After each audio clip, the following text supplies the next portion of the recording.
Yes, hello, hello. Magandang umaga po sa inyong lahat. Ani Sipcon po para sa isa na namang vlog. So, ngayon po ay pag-usapan natin itong bagong lumabas na balita.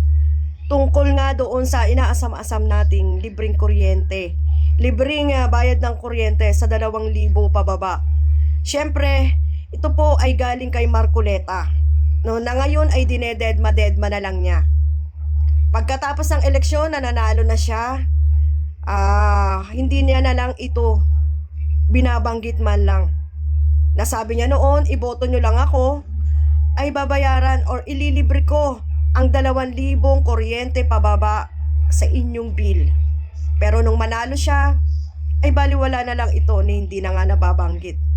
So ngayon, ginawa ni sa Congressman Sandro Marcos ay ito po ay pinahalagahan.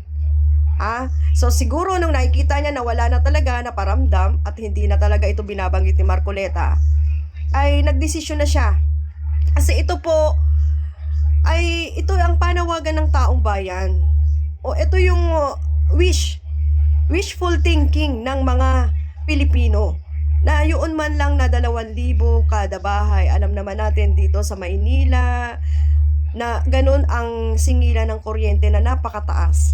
Unlike sa probinsya, talagang 1K lang ang kanilang mga kuryente, may 500 lang ang kanilang mga kuryente. Kahit may ref sila, nagtataka nga ako bakit sa probinsya ang bababa ng singil ng kuryente. Pero dito sa Maynila, ewan ko ba, ay isang ref ka lang, taas ang mga ilaw mo, mga LED lights lang, ang TV mo, maliit lang pero ang singil, mahigit 2,000 na. Okay?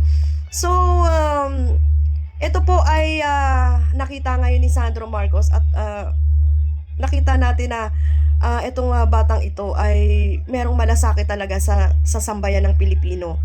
Siguro alam niya na ito ang matagal nang hinihiling ng sambayan ng Pilipino, yung kuryente, lalong-lalo na noong ibinukang bibig ito ni Marcoleta noong tumatakbo pa. Kaya ngayon ay gusto niya isakatuparan ito para naman matuwa ang sambayan ng Pilipino at matulungan talaga. Like his father na talagang iniisip yung kapakanan ng sambayan ng Pilipino. Ganun din ito si Sandro Marcos.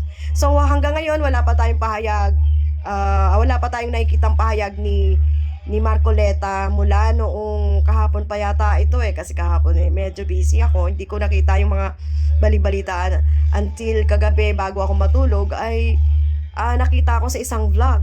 Sabi ko si Sandro Marcos talaga. Pero basahin muna natin itong balitang ito ayan yung tungkol kay Sandro Marcos na isusulungan niya ang 2,000 pisong bill ng Meralco or ng kuryente ito.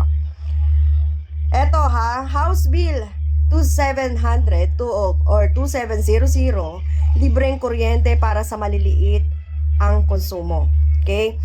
Isinusulong ni Deputy Majority Leader Sandro Marcos ang House Bill 2700 para diretsong mabawasan ang gastusin ng ordinaryong pamilya. Sa halip na consumers ang nagsasaluhan sa subsidy. Gobyerno na mismo ang sasagot para sa kwalipikadong household. Ayan. Kapag pasok sa limit, zero ang bill. Wow! May VAT exemption pa. Ibig sabihin, tulong na, hindi na binabawasan ng buwis. Ay, ang ganda naman nito. Biruin nyo yan, guys, no? So, malaking ito, alam mo, ang mako-cover nito, yung mga middle class na rin. Pwede na rin yung mga may ref. Di ba? Kasi yung ibang may ref ay mga 1,500 ang kanilang. Ay, hindi, kailangan pala 2,000. Yung may mga ref at may rice cooker, yung mga ganun.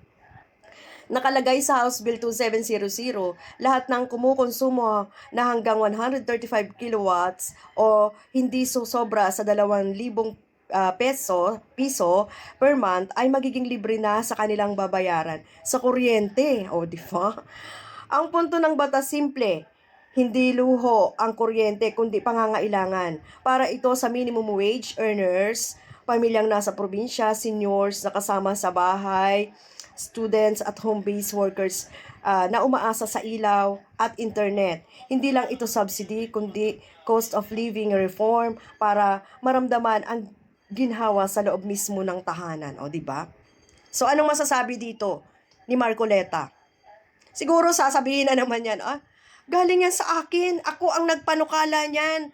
Credit grabber ka na naman, Sandro Marcos. Ang mga Marcos talaga wala nang ginawa kundi mag-credit grabber. Credit grab.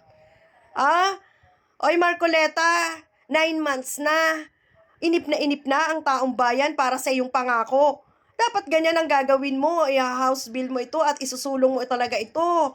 Kumbaga, kukulkulin mo ang ating batas para maisakatuparan na yung pwede naman yun maisakatuparan yung iyong pinapangako. Ganun dapat ang ginawa mo, kaso ngayon wala kang paramdam. Tapos ngayon na si Sandro Marcos ay nagpapanukala ng batas ito. Hindi na naman mapalagay yung pet mo para sa sa ganito na sa akin yung galing. Sa'yo nga galing. Kaso anong ginagawa mo? Inuupuan mo. Pinapatambay mo. Kailan mo ito isasakatuparan? Kailan mo ito tutuparin yung pangako mong ito? Pag wala ka na? Or pag malapit na ang 2028? I'm sure dyan. Pag malapit na yung 2028, isasakatuparan mo ito? Ganun ba ang balak mo dyan, Para pagka 2028 na, sa iyong pangangampanya, ay meron ka nang nagawa. Di ba?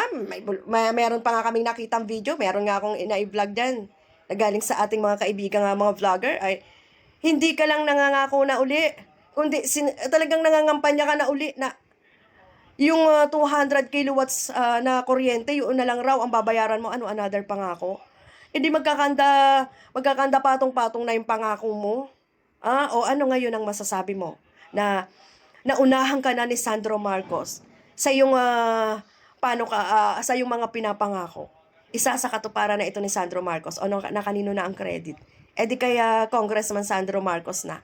'Di ba? Yan lang ang nagpapatunay na itong si Sandro Marcos ngayon ay kanyang nakikita na o naiimpluwensya na siya ng kanyang tatay na talagang may malasakit, pati yung kanyang lolo dati na may malasakit talaga sa tao.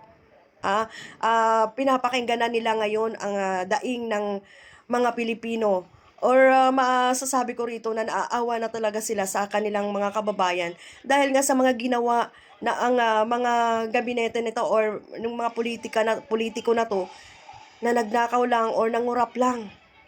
Naaawa na sila sa mga Pilipino na pinagnanakawan.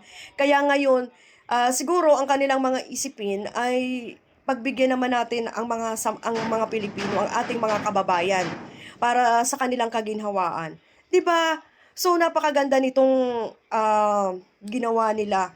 Sana ay so panukala lang naman po ito. Sana ay talagang madaliin ang pagsasakatuparan nito at mai-implement na agad ang 2,000 pababang kuryenteng libre na sa mga tahanan. Kaya ako kasi ang problema ko kasi rito dalawa kami ng magulang kong bahay, kaso iisa ang kontador namin, kaya pupursigihin ko na rin ma-applyan ng isang kontador yung isang bahay para malibre na rin ako kasi I think ang kukonsumo ko lang talaga sa bahay ko, kasama pa yung kapatid ko dalawa kami sa isang kontador, wala 2,000 lang din pababa.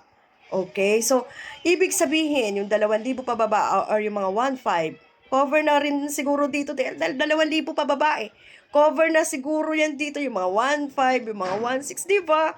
Ang ganda. Okay?